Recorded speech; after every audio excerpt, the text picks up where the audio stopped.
ঈদের ছুটি শেষে আবারও আমদানি রফতানি কার্যক্রমে মুখর দেশের বিভিন্ন স্থলবন্দর। বন্দর বাণিজ্যে খবর জানাতে বেনাপোল থেকে যুক্ত হচ্ছেন রিপোর্টার আজিজুল হক। সরাসরি চলে যাচ্ছে তার কাছে। দেশের চলমান 14টি স্থলবন্দরের মধ্যে সবচেয়ে বেশি আমদানি এবং রপ্তানি বাণিজ্য হয়ে থাকে বেনাপোল বন্দর দিয়ে ভারতের পেট্টাপোল বন্দরের সাথে। বছরে এই বাণিজ্যের পরিমাণ প্রায় 30,000 মেট্রিক টন।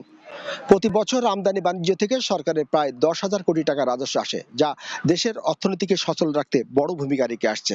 তবে পবিত্র ঈদ উল ফিতর এবং সাপ্তাহিক ছুটিতে গত 17 মার্চ থেকে 23 মার্চ পর্যন্ত টানা 7 দিন এই বন্দরটি আমদানি এবং রপ্তানি বাণিজ্যে বন্ধের কবলে পড়েছিল।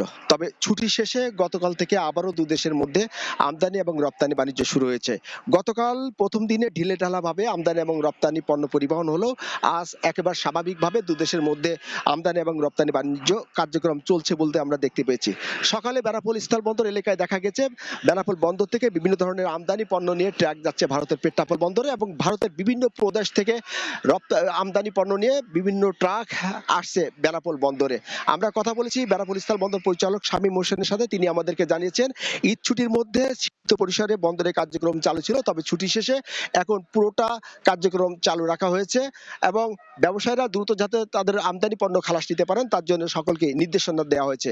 বেনাপোল বন্দর দিয়ে যে সমস্ত পণ্য আমদানি হয় এই সমস্ত আমদানি পণ্যের মধ্যে রয়েছে শিল্প কলকারখানার কাঁচামাল, তৈরি পোশাক, গার্মেন্টস, শিশুখাদ্য, কসমেটিক্স, অক্সিজেন সহ বিভিন্ন ধরনের পণ্য, এবং রপ্তানি পণ্যের মধ্যে রয়েছে পাটজাত পণ্য, তৈরি পোশাক এবং কেমিক্যাল সহ বিভিন্ন ধরনের পণ্য। তো এই ছিল বেনাপোল স্থলবন্দর থেকে আমার কাছে আমদানি এবং রপ্তানি বাণিজ্য নিয়ে ঈদের পরে যে শুরু হয়েছে তার সর্বশেষ। সরাসরি যুক্ত ছিলাম বেনাপোল স্থলবন্দরে।